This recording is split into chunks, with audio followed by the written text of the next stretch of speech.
다솜 씨, 오늘 오후 퇴근하고 뭐 해요?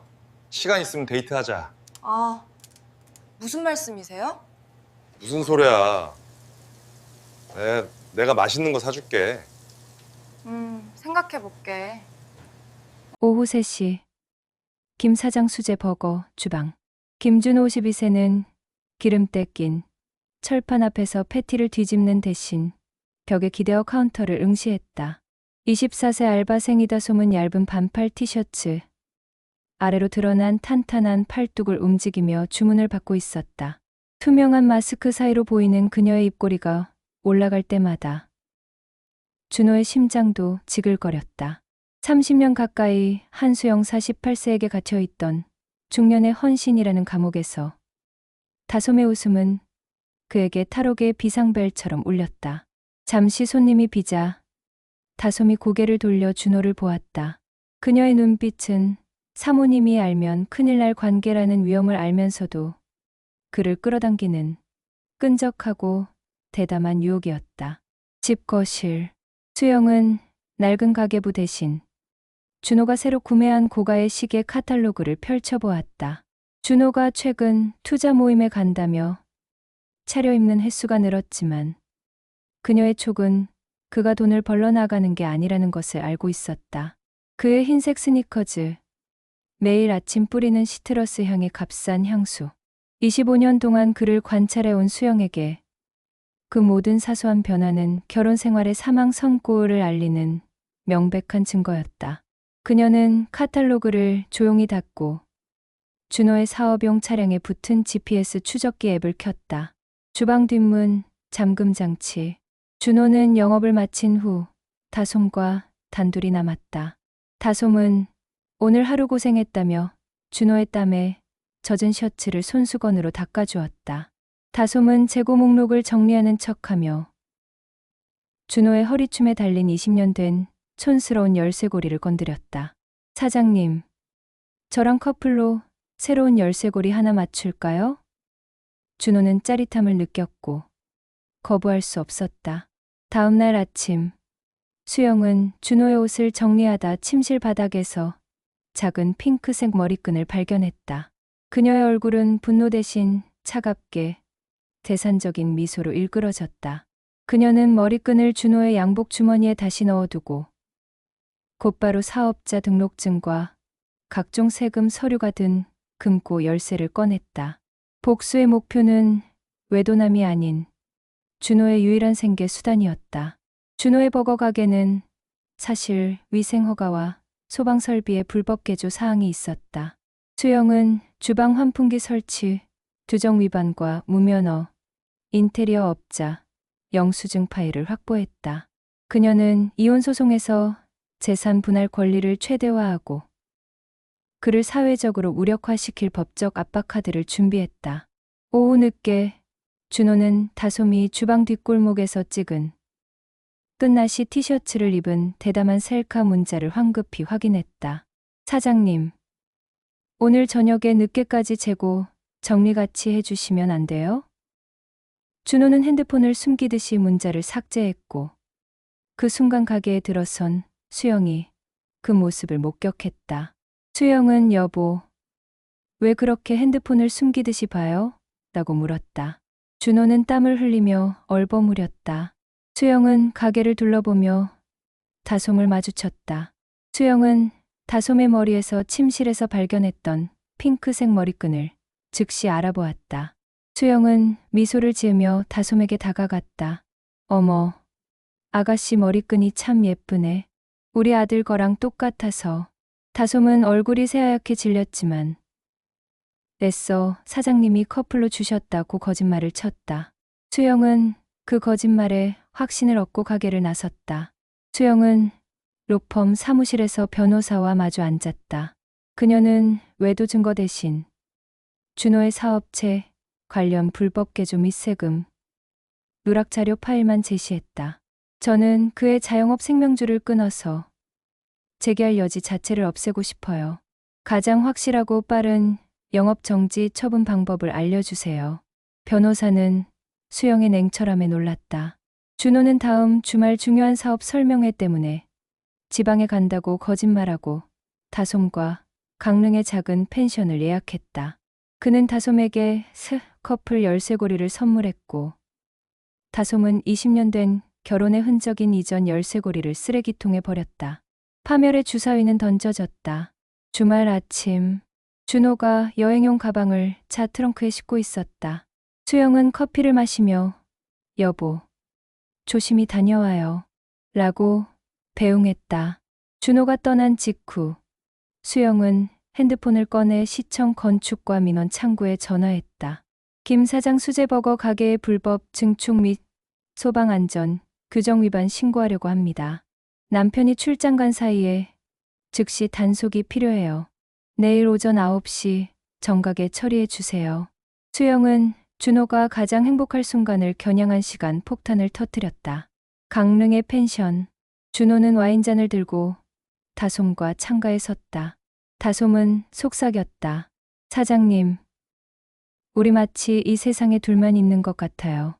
그 순간 낡은 핸드폰이 울렸고 발신자는 주방 실장이었다. 수화기 너머로 주방 실장의 다급한 목소리가 들려왔다. 사장님, 큰일 났어요.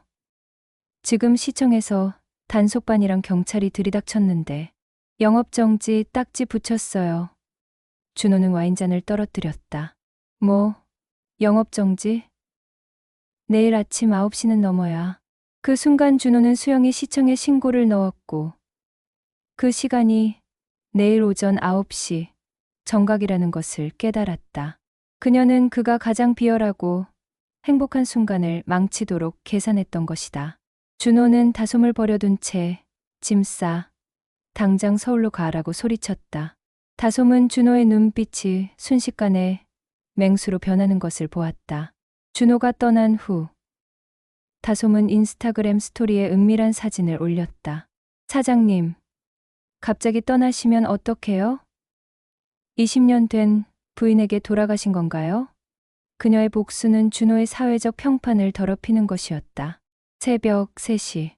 준호는 미친 듯이 온전의 집 앞에 도착했다. 거실, 소파에는 완벽하게 정리된 옷차림의 수영이 차를 마시고 있었다. 준호는 주머니에서 핑크색 머리끈을 꺼내 수영에게 던졌다. 당신이 내 가게에 엿먹인 거지. 수영은 찻잔을 내려놓고 고개를 들었다. 불법 개조된 가게를 신고한 건 시민의 의무였을 뿐이에요. 그리고 그 알바생, 그 애가 당신한테 커플 머리끈을 선물 받았다고 했을 때 당신의 허술함이 나를 모욕했어요. 준호는 무릎을 꿇고 수영의 발목을 잡았다. 수영아, 제발 내 가게, 내 삶이야. 내가 잘못했어. 영업정지 푸는 것만 도와줘. 준호는 비참하게 애원했다. 수영은 준호의 발을 치우며 일어섰다. 영업정지 해제는 법의 문제예요. 하지만 내가 당신을 용서할 수 있는 방법은 하나 있어요. 수영은 침실로 걸어가 낡은 금고를 열었다. 그녀가 꺼낸 것은 준호 명의의 생명보험 증서였다. 금액은 10억 원. 수익자는 수영 본인. 내가 당신의 모든 재산을 포기할게. 대신 이 보험 증서의 수익자를 우리 아들로 바꿔줘야 해. 당신 가게는 내가 인수해서 우리 아들 이름으로 물려줄 거야. 당신은 김 사장이라는 이름을 잊고 내 비서로 조용히 살아. 수영은 준호의 존재를 아들을 위한 도구로 전락시키려 했다. 준호는 10억 원짜리 생명보험 증서를 보며 심장이 멎는 것 같았다. 그때 그의 폰이 울렸다. 김준호 씨? 김 사장 수제 버거 건물주입니다. 사모님이 이미 건물을 매입하셨다고 하더군요. 축하드립니다, 사모님. 이제 당신 소유 건물입니다. 수영은 희미하게 웃으며 금고에서 건물 매매 계약서를 꺼냈다. 매수인은 한수영. 수영은 준호가 외도에 빠져 있을 때 자신의 퇴직금과 디자금을 털어 건물을 몰래 매입하여 준호의 생명줄을 뿌리째 뽑아버렸던 것이다. 어때요, 여보? 이제 이 모든 것, 우리 가족의 소유가 되었네요. 당신은 이제 주인이 아니라 나에게 고용된 영원한 종업원일 뿐이에요. 다음 날 준호는 수영이 매민 고용 계약서에 서명했다. 연봉은 최저 시급 수준이었고 모든 재량권은 대표이사 한수영에게 있었다. 준호가 펜을 놓자마자 수영은 그의 지갑에서 모든 개인 신용카드와 체크카드를 꺼내 가위로 잘랐다. 이제 당신에게 필요한 건 교통카드와 용돈뿐이에요.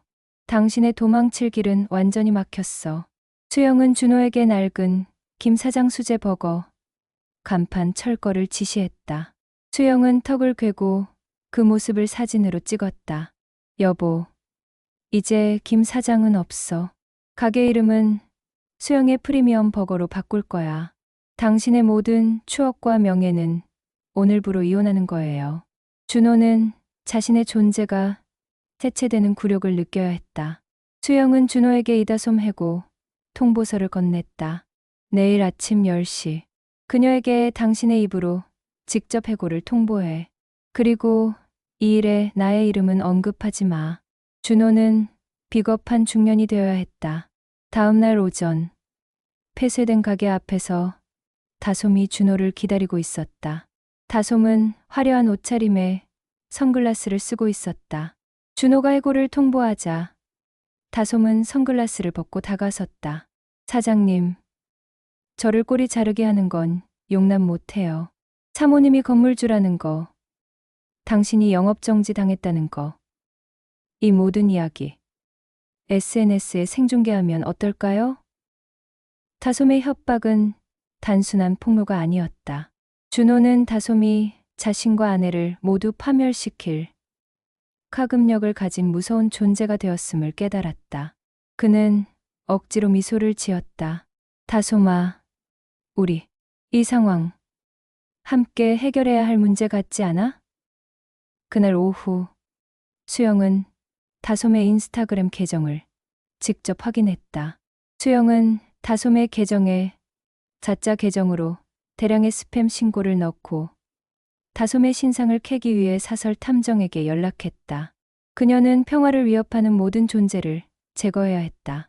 준호는 가게가 아닌 집 서재에서 매장 운영 계획서를 작성하고 있었다. 수영은 옆에서 그의 낡은 개인용 태블릿 PC를 포맷하고 있었다. 당신의 개인 정보가 외부로 유출될 위험을 막기 위해서예요. 모든 소통은 이제 회사 지급 태블릿으로만 하세요.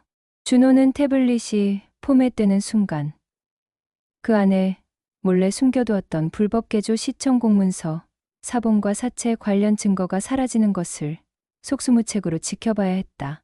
밤 11시 준호는 침대에 누워 잠든 수영을 응시했다. 10억 원짜리 생명 보험 증서의 수익자가 여전히 수영 본인이라는 사실에 괴로웠다. 준호는 조용히 자리에서 일어나 보험 약관을 꺼냈다. 약관 깊은 곳, 그는 중대한 질병 발생 시 계약자는 보험을 해지하고 보험료를 환급받을 수 있다는 문구를 발견했다. 준호는 다음 날 아침 수영에게 모든 것을 숨긴 채 건강검진 예약을 잡았다. 그의 건강이야말로 수영이 파악하지 못한 유일한 무기가 될 수 있었다. 그날 오후 아들 민서희 10세가 방학을 맞아 집으로 돌아왔다. 엄마, 아빠, 두 분, 요즘 좀 이상해요. 가게는 왜 문 닫았어? 수영이 말했다. 아니야, 아들. 아빠가 재정비하는 중이야. 우린 너무 잘 지내. 수영은 준호에게 재정비 기념 파티라며 이웃들을 초대했다. 파티 내내 수영은 준호의 팔짱을 끼고 자상한 남편 연기를 시켰고 사람들에게 이 건물 사실 제가 남편 몰래 샀어요 라며 농담처럼 자신의 승리를 공표했다. 준호는 억지로 웃었지만 그의 시선은 건물 매매 담당 공인중개사에게 꽂혔다. 그 중개사는 눈빛이 불안해 보였다. 며칠 뒤 준호는 건강검진 결과를 받았다. 중대한 질병에 준하는 심각한 만성간 손상이었다. 보험 약관의 중대한 질병 발생 시 보험금 선지급 조항을 만족시키는 결과였다. 그는 병원 복도 화장실에서 결과를 확인했다. 수영, 당신이 내 건강까지 빼앗지 못했어. 이제 당신의 금고를 털 차례야. 집으로 돌아온 준호는 수영 몰래 밤늦게 건물 매매 중개사에게 비밀리에 연락했다. 혹시 건물 매매 과정에 문제가 있었나요? 사모님께 알리지 않은 치명적인 결함 같은 거요. 중개사는 떨리는 목소리로 치명적인 건 아니고 서류상 실수라고 얼버무렸지만 준호는 그의 목소리에서 수영이 매매 과정에서 허위 서류를 제출했음을 직감했다. 한편 수영이 고용한 사설 탐정은 다솜의 과거를 완벽하게 파헤쳤다. 다솜은 수년간 SNS를 통해 중년 남성에게 접근하여 금전적 이득을 취하고 협박해온 전력이 화려한 인물이었다. 수영은 다솜의 과거 카톡 대화와 은행 거래, 내역이 담긴 파일을 보며 이 정도면 상습적인 공갈 및 사기죄로 엮을 수 있어 라고 중얼거렸다. 다솜은 준호의 해고 이후 SNS 활동을 더욱 활발하게 했다. 그녀는 준호에게 받은 고가품들을 전시하며 어른들의 비겁한 꼬리 자르기를 비난하는 라이브 방송을 시작했다. 그녀는 라이브 도중 수영의 얼굴 사진을 화면에 띄우고 이 사람이 바로 불법 건물주의자, 남편을 버거 셔틀로 부리는 가정 폭력의 가해자라고 폭로했다.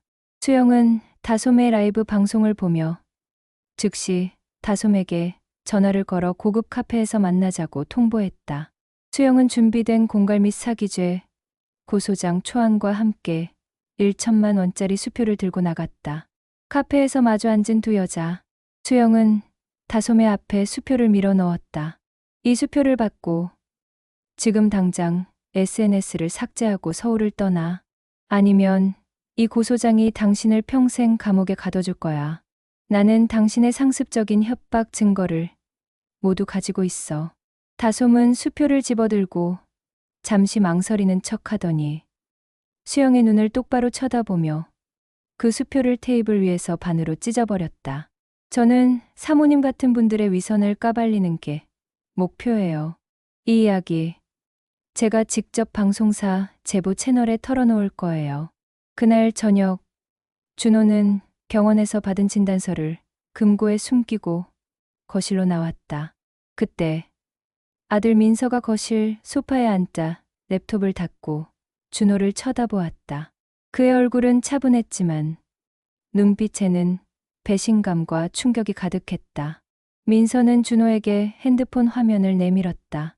그 화면에는 다솜의 마지막 라이브 방송 영상 캡처와 함께 김 사장 수제 버거의 불법 증축 의혹을 다룬 지역 기사 링크가 떠 있었다. 아빠, 가게 재정비한다는 거짓말 하지 마세요. 이 여자 누구예요? 그리고 엄마가 아빠 가게 건물을 샀다고요? 저한테 솔직하게 말해주세요. 도대체 우리 가족한테 무슨 일이 벌어진 거예요? 준호는 아들의 질문 앞에서 자신이 모든 것을 잃은 비참한 중년임을 다시 한번 깨달았다. 모든 복수와 파멸의 설계는 결국 아들에게 돌아와 부메랑처럼 박혔다. 민서는 눈물을 흘리는 대신 차가운 목소리로 부모에게 진실을 요구했다.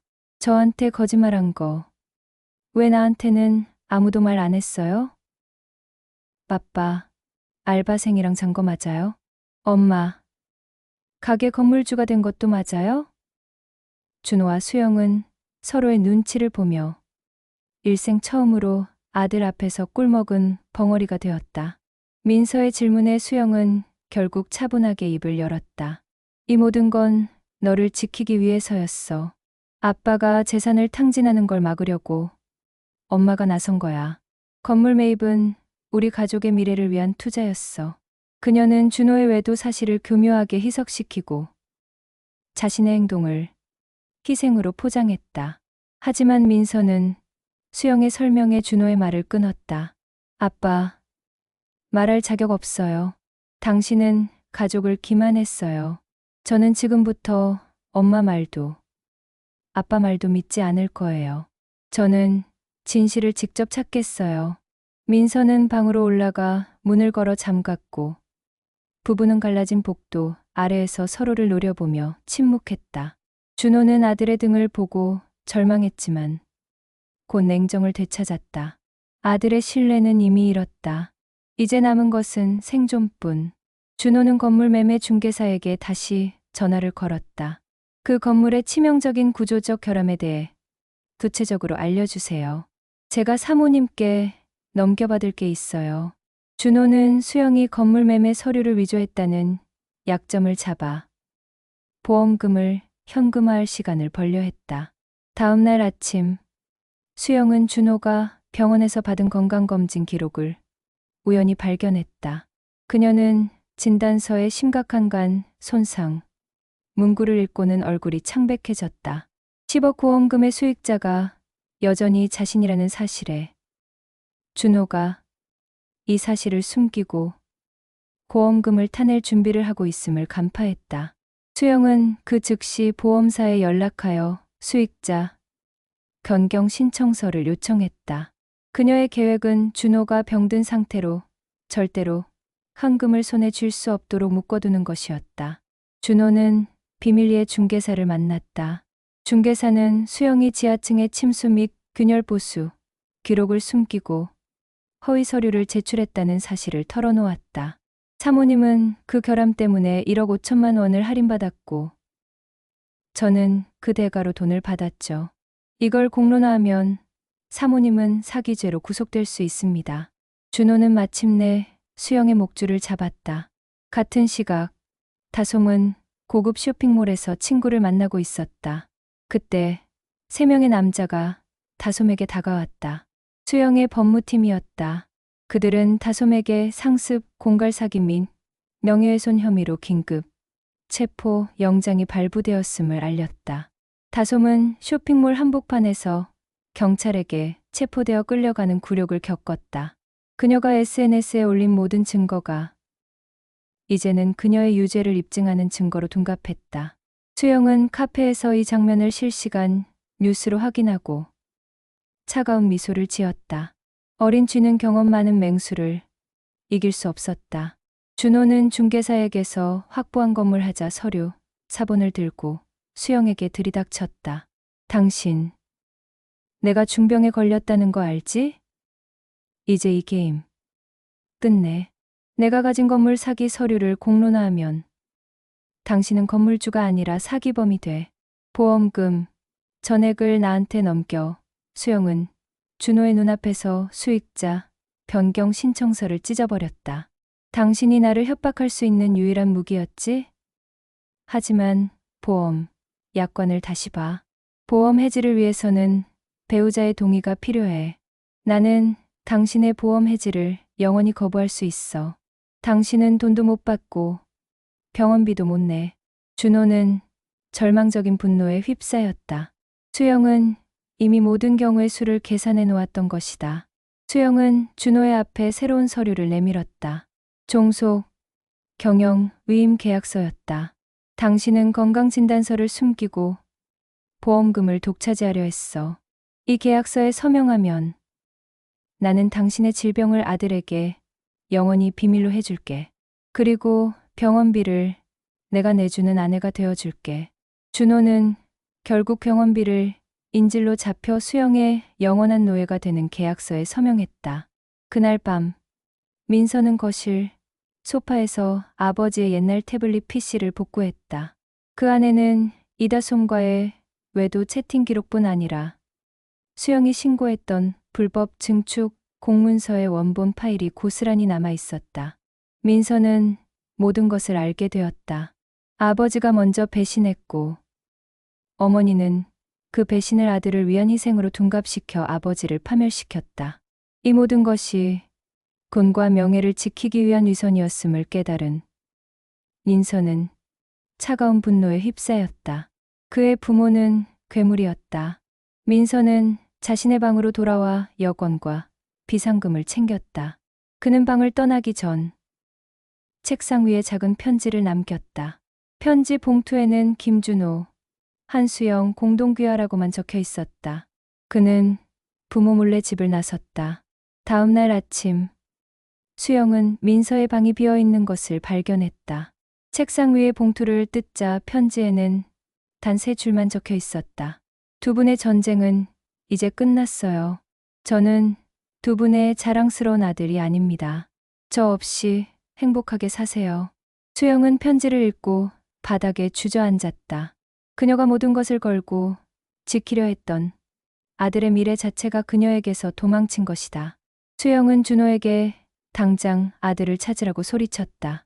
준호는 아들의 실종 소식에 모든 복수심이 사라졌다. 부부는 GPS 기록과 카드 사용, 내역을 확인했지만 민서는 모든 추적 장치를 꺼놓고 잠적했다. 수영은 사설 탐정에게 민서 찾기를 의뢰했다. 그 순간 탐정은 수영에게 다솜 사건에 대한 충격적인 보고서를 보냈다. 다솜이 체포 직전 자신의 SNS에 결정적인 폭로 영상을 비공개로 예약 발행해 두었다는 것이다. 그 영상에는 준호와 수영의 모든 대화 녹음 파일, 건물 사기, 그리고 수영이 준호를 노예로 만드는 계약서의 사진까지 담겨 있었다. 준호는 수영의 어깨를 잡고 맹렬하게 흔들었다. 당신이 다솜을 감옥에 보내려고 했지. 다솜이 터뜨린다고. 이제 우리 모두 끝이야. 그 순간 수영의 폰이 울렸다. 뉴스 속보 알림이었다. 제목은 단독 유명 버거 프랜차이즈 오너. 직원과의 불륜 및 아내의 충격적인 보복. 건물 사기 의혹까지. 다솜이 예약 발행한 영상이 언론을 타고 폭발적으로 확산되고 있었다. 수영은 넋을 잃고 준호를 바라보았다. 내 건물이 그녀가 지배하려 했던 프리미엄 버거의 이미지는 이제 불륜과 사기, 가정 파괴의 상징이 되었다. 갑자기 준호가 가슴을 움켜쥐고 숨을 헐떡이기 시작했다. 심각한 간 손상과 스트레스가 동시에 그를 덮쳤다. 그는 바닥에 쓰러졌고 입에서는 피가 흘러나왔다. 수영은 119에 전화를 걸려 했으나 손이 떨려 번호를 누르지 못했다. 수영은 쓰러진 준호 옆에 주저앉아 민서의 편지와 종속 계약서를 번갈아 보았다. 그녀는 모든 것을 통제했지만 결국 가장 중요한 것들을 모두 놓쳤다. 집 밖에서 경찰차의 사이렌 소리가 희미하게 들려왔다. 뉴스 보도로 인해 건물 사기 및 불법 건축에 대한 공식적인 수사가 시작된 것이다. 수영은 모든 것이 끝났음을 깨달았다. 최후의 장면. 수영은 경찰이 문을 두드리는 소리를 들으면서도 쓰러진 준호를 뒤로하고 민서의 방으로 향했다. 그녀는 아들의 방 책상에 앉아 자신이 가진 마지막 권력인 종속 계약서를 조용히 찢어버렸다. 파멸의 여왕이 된 그녀는 빈 방의 침묵 속에서 홀로 무너져 내렸다. 구급대원들이 도착했을 때 준호는 이미 의식을 잃은 상태였다. 수영은 준호를 응급실로 보내고 곧바로 법률대리인 강경철 변호사 49세에게 연락했다. 경철은 뉴스 속보를 확인하며 한수영, 내가 드디어 이를 터뜨렸구나 라며 비릿하게 웃었다. 경철은 병실에 도착했다. 수영은 눈물을 짜내는 연기를 했지만 경철은 속지 않았다. 건물 사기 의혹은 심각해. 하지만 다솜의 폭로 영상에 대한 여론이 최악이야. 경철은 민서의 실종 사실을 듣고 표정이 굳었다. 아들을 찾지 못하면 아들까지 외면한 폐륜 부부로 낙인 찍힐 거야. 아들을 찾는 것이 최우선이야.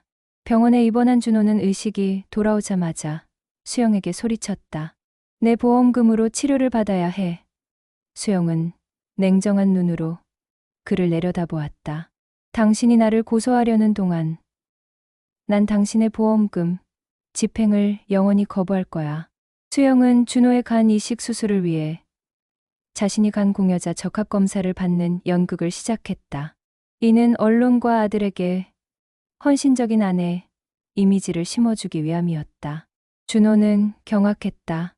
당신, 날 살려서 영원히 종으로 부리려는 거야? 수영은 미소를 지었다. 당신이 살면 영원히 내 통제 아래 둘 수 있어.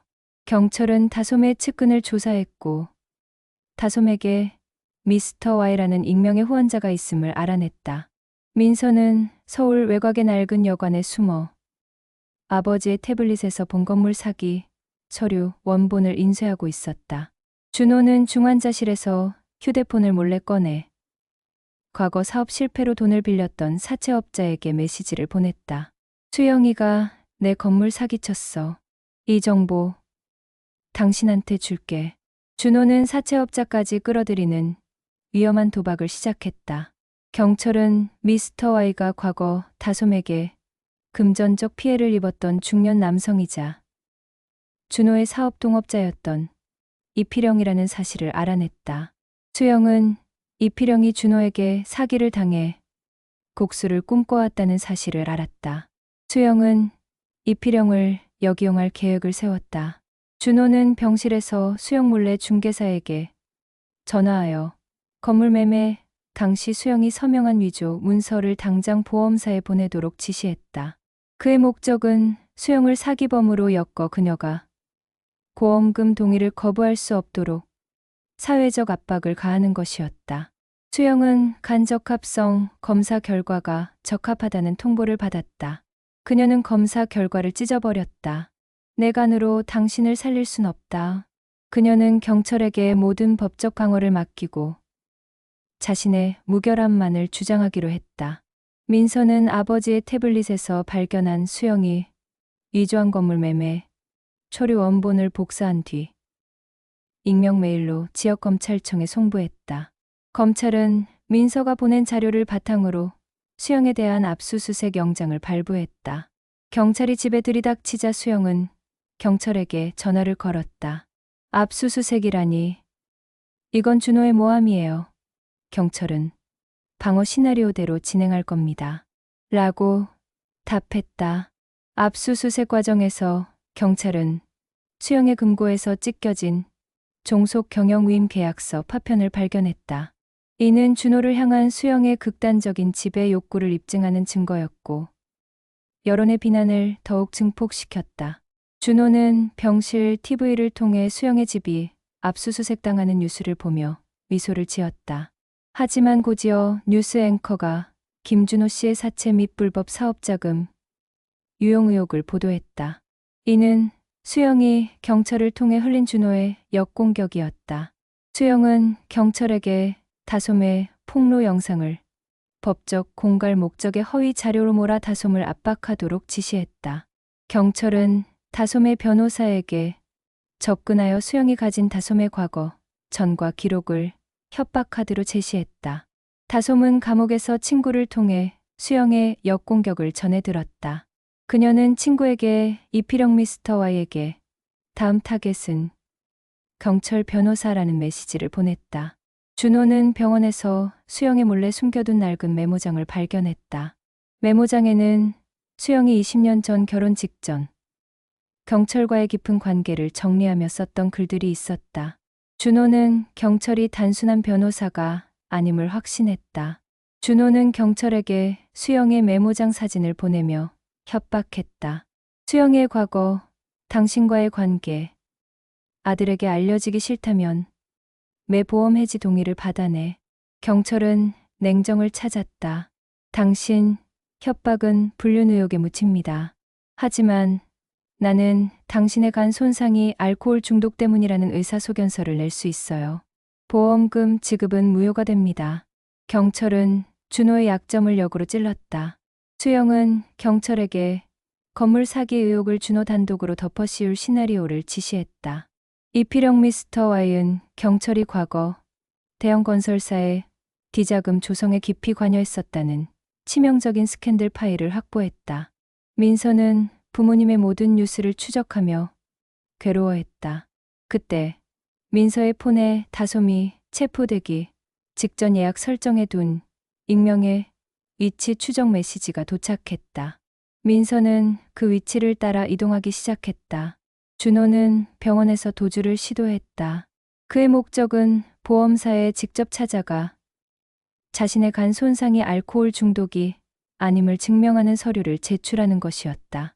수영은 준호가 도주했다는 연락을 받자마자 경찰에게 준호의 알코올 중독 치료 기록을 언론에 공개하도록 지시했다. 이는 준호의 모든 주장을 병든 사람의 헛소리로 만들려는 계획이었다. 병원을 탈출한 준호는 보험사 앞에서 경찰이 공개한 뉴스를 접했다. 분노한 준호는 보험사 앞에서 기자회견을 자청했다. 준호는 환자복 차림으로 카메라 앞에 섰다. 제 아내 한수영은 제 병을 이용해 보험금을 독차지하고 저를 죽음으로 몰고 있습니다. 그녀의 사기 행각을 막아주십시오. 라고 외쳤다. 수영은 집에서 준호의 기자회견을 보고 찻잔을 박살냈다. 수영은 경찰에게 즉시 반박 기자회견을 열고 준호의 사체의 내역과 탈세 증거를 공개하도록 지시했다. 경찰은 기자회견에서 준호가 수영의 비자금을 횡령하고 거거가게 운영 자금을 사채로 돌려막았다는 구체적인 증거를 제시했다. 여론은 급격히 반전되었고 준호는 파렴치범으로 몰렸다. 민서가 도착한 곳은 이필영의 은신처였다. 이필영은 민서에게 자신이 미스터 Y이며 준호에게 당한 피해자임을 밝혔다. 민서는 이필영에게서 아버지의 더러운 진실을 전해 듣고 충격에 빠졌다. 이필영은 민서에게 경찰이 과거 수영의 가족과 연루된 부동산 투기 사건을 은폐해준 대가로 수영에게 충성을 다하고 있다는 더 깊은 비밀을 털어놓았다. 수영은 경찰에게 민서가 이필영과 함께 있다는 정보를 입수했다. 수영은 경찰에게 이필영을 공갈범으로 위장 체포하도록 조작하고 민서를 보호라는 명목으로 데려오라고 지시했다. 이필영은 자신이 덫에 걸렸음을 눈치채고 민서에게 경찰의 비자금 스캔들 파일 원본이 담긴 USB를 건네며 도망치라고 했다. 이걸 세상에 공개해야만 내 부모가 멈출 거야. 민서는 USB를 받고 필사적으로 도망쳤다. 수영은 민서를 되찾아오는 대신 민서가 부모의 불법 행위에 충격받아 심각한 정신질환을 앓고 있다는 허위 진단서를 작성하여 언론에 공개했다. 이는 민서의 폭로를 병자의 헛소리로 치부하려는 마지막 광패막이었다. 준호는 병실에서 수영의 계략을 간파했다. 그는 자신의 알코올 중독 기록과 수영의 건물 사기 위조 서류를 교환하자고 경찰에게 제안했다. 우리는 같은 배를 탄 거야. 수영이가 우리 둘 다 죽이려 해. 경찰은 준호의 제안에 흔들렸다. 그는 준호에게 수영이 가진 자신의 약점을 먼저 밝히면 협력하겠다고 답했다. 준호는 경찰에게 수영의 메모장에서 본 내용을 토대로 수영이 당신을 생명의 은인이라 불렀던 과거를 언급했다. 경찰은 자신이 과거 수영의 아버지를 돕다 살인과 다름없는 사고를 은폐한 비밀을 공유했다. 경찰은 준호와 손잡고 수영이 건물 매입 과정에서 미성년자 명의를 도용하여 탈세를 시도했다는 새로운 증거를 찾아냈다. 이는 수영에게 경제범죄와 아동학대라는 최악의 혐의를 추가하는 것이었다. 수영은 준호와 경찰이 비밀리에 접촉하고 있음을 감지했다. 그녀는 경찰에게 준호의 생명보험금을 절반으로 줄여 경찰의 계좌로 몰래 이전해주겠다고 제안하며 다시 한번 그의 충성을 시험했다. 민서는 이필영에게 받은 USB를 들고 유럽의 작은 도시에 숨어 지내던 수영의 친언니 한지영 55세를 찾아갔다.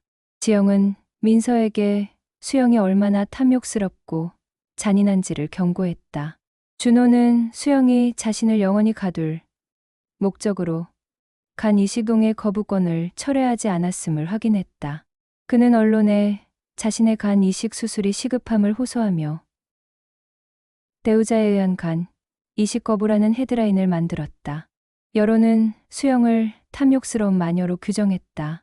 수영은 이 여론을 잠재우기 위해 자신이 직접 기자회견을 열었다. 수영의 기자회견. 그녀는 눈물 대신 계산된 슬픔을 보였다. 그녀는 준호의 사체 탕진과 도박 중독을 폭로하고 자신이 가족을 지키기 위해 건물 매입을 감행했음을 주장했다. 기자회견 말미 수영은 준호의 간 손상이 알코올 중독 때문이라는 의사소견서를 공개하며 자신이 남편을 사랑했지만 도박으로부터 가정을 지켜야 했다고 선언했다. 이필영은 경찰에게 연행되는 과정에서 수영의 허위 고소에 대한 모든 증거를 미리 준비해 둔 익명의 제보함을 언론에 공개했다. 제보함에는 경철 변호사의 비자금, 조성 파일까지 포함되어 있었다. 경철은 이필영의 역공에 패닉에 빠졌다. 그는 수영에게 분노하며 당신 때문에 내 모든 커리어가 끝났어. 당신의 과거 비밀을 준호에게 모두 폭로할 거야 라고 협박했다. 준호는 경철의 협박에 희열을 느꼈다. 그는 경철에게 수영이 미성년자 명의를 도용한 증거를 넘겨주며 이걸 언론에 터뜨리고 당신은 나의 변호사가 되어줘. 우린 수영을 함께 무너뜨릴 수 있어 라고 말했다.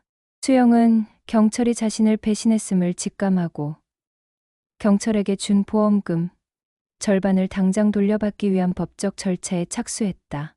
민서는 이모 지영의 도움을 받아 한국으로 돌아왔다.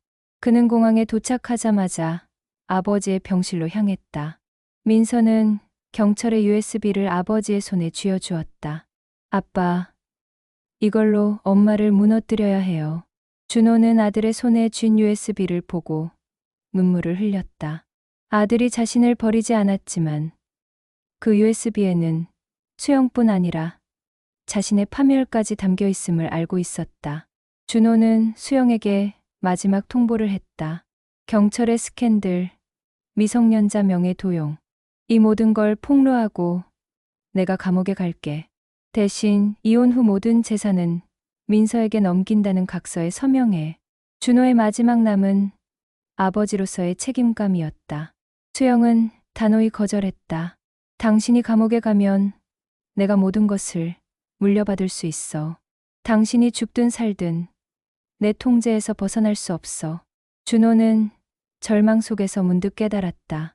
10억 보험금의 진짜 수익자는 사실 민서의 출생 직후 준호가 몰래 변경해 두었던 것이었다.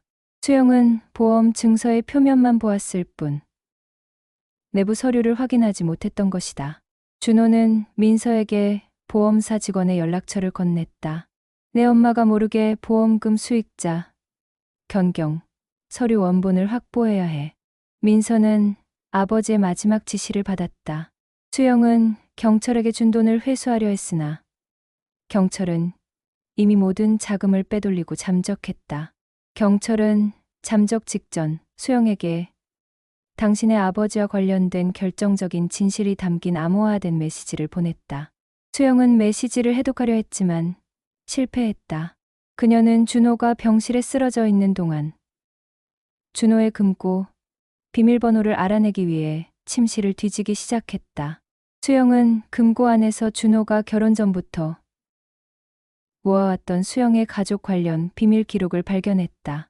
거기에는 수영의 아버지가 과거 준호의 작은 사업체를 협박하여 가로챘던 증거가 담겨 있었다. 준호는 복수를 위해 수영과 결혼했던 것이다. 수영은 자신이 25년간 복수를 위한 도구로 이용당했음을 깨닫고 충격에 빠졌다. 그녀의 분노는 준호를 향한 증오를 넘어 자신을 낳은 아버지에게까지 미쳤다. 민서는 보험사 직원과 비밀리에 접촉하여 보험금 수익자가 자신으로 명시된 원본 서류를 확보했다. 민서는 아버지에게 이 사실을 알리고 아버지에게 간 이식을 받지 말고 보험금으로 조용히 도피할 것을 권유했다. 준호는 민서의 제안을 거절했다. 나는 복수해야 해. 수영이 25년간의 악몽을 모두 돌려줘야 해. 준호는 아들 민서에게 수영 아버지의 협박 기록 원본을 넘겨주며 내 엄마에게 진실을 보여줘. 그리고 도망쳐 라고 말했다. 민서는 병실을 나와 집으로 돌아가 어머니에게 진실을 폭로하기로 결심했다. 그가 병원을 나서자마자 경철 변호사가 환자복 차림으로 변장하여 몰래 병실에 들어섰다. 경철은 준호에게 마지막 거래를 제안했다. 수영이 당신을 죽이고 싶어 해. 내 이름으로 자살 유서를 써. 당신이 죽으면 모든 보험금은 아들에게 돌아가고 수영은 배우자를 죽음으로 몰고 간 악녀로 역사에 남을 거야. 준호는 경철의 제안을 받아들였다. 그는 펜을 들고 수영의 아버지 때문에 자신이 결혼했다는 끔찍한 진실과 함께 수영에 대한 영원한 저주를 담은 유서를 작성했다. 수영은 집에서 뉴스를 보다가 이필영, 김준호의 협박으로 인한 공갈 혐의 무죄 속보를 접했다. 그녀의 법적 방어선이 완전히 무너졌음을 의미했다. 동시에 그녀는 민서의 등장을 예감하고 집문을 잠갔다. 민서는 잠긴 문 앞에서 어머니에게 소리쳤다. 엄마, 아빠가 준 거예요. 엄마 아버지의 과거, 아빠가 우리에게 복수하기 위해 결혼했던 모든 진실이 담겨 있어요. 민서는 문틈으로 아버지의 복수 기록이 담긴 파일을 밀어 넣었다. 수영은 떨리는 손으로 파일을 펼쳤다. 아버지의 부도덕한 과거와 준호가 그녀에게 베푼 모든 친절이 복수의 설계도였음을 확인한 수영은 정신을 잃을 뻔했다. 그녀의 25년은 완벽한 연극 무대였던 것이다. 수영이 정신을 차렸을 때 경찰에게서 마지막 메시지가 도착했다. 메시지에는 준호의 유서 사본이 첨부되어 있었다. 유서의 내용은 수영에게 당신은 영원히 내가 만든 감옥에서 살게 될 것이다라는 저주였다. 수영은 병원으로 달려갔다. 하지만 준호의 병실은 텅 비어 있었고 간호사는 준호가 심정지로 사망했으며 사인은 급성 간부전 및 과도한 스트레스로 보인다고 알렸다. 수영은 절규하며 준호의 시신을 확인했다. 그녀는 준호의 손에 쥐어있던 펜, 자국을 보고 유서가 진짜임을 깨달았다. 그녀의 복수는 가장 비참한 방식으로 승리했다. 장례식장. 수영은 검은 상복을 입고 슬픔에 잠긴 미망인 연기를 했다. 그때 장례식장으로 경찰들이 들이닥쳤다. 이필영의 폭로로 인해 수영에게 횡령 및 사기죄 혐의가 추가되었기 때문이었다. 수영은 경찰에 연행되는 순간에도 내가 이겼다는 듯이 뒤틀린 미소를 지었다. 그녀는 구속 직전 경찰에게 보험금, 수익자, 변경 동의서에 서명했다는 마지막 서류를 전달했다. 보험금은 민서에게 돌아갔다. 며칠 후 민서는 아버지의 보험금으로 간 이식 수술을 받고 새 삶을 시작한 이식 환자의 이야기를 접했다.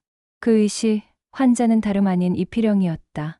준호는 마지막 순간까지도 곡수와 속죄를 뒤섞어 이필영에게 자신의 간을 기증했던 것이다. 수영은 구치소 독방에서 이 소식을 접하고 경악했다. 준호는 죽어서까지 자신의 돈을 수영에게 쓰지 않고 수영이 가장 증오하는 다솜의 조력자에게 넘겼던 것이다. 수영은 감옥에서 남편의 최종 복수를 감당해야 했다. 민서는 아버지의 유언에 따라 모든 보험금과 재산을 사회에 기부하고 이모 지영과 함께 조용히 떠났다. 그는 부모의 끔찍한 유산을 모두 버리고 스스로 김준호, 한수영의 아들이라는 굴레에서 벗어났다. 시간은 흘러 수영의 프리미엄 버거, 건물은 경매에 넘어갔다. 수영은 모든 것을 잃고 감옥에 남았으며 준호는 죽음으로 복수를 완성했다. 건물 경매일, 수영이 창밖으로 보낸 마지막 눈빛은 공허한 왕좌에 남겨진 파멸의 여왕 그 자체였다.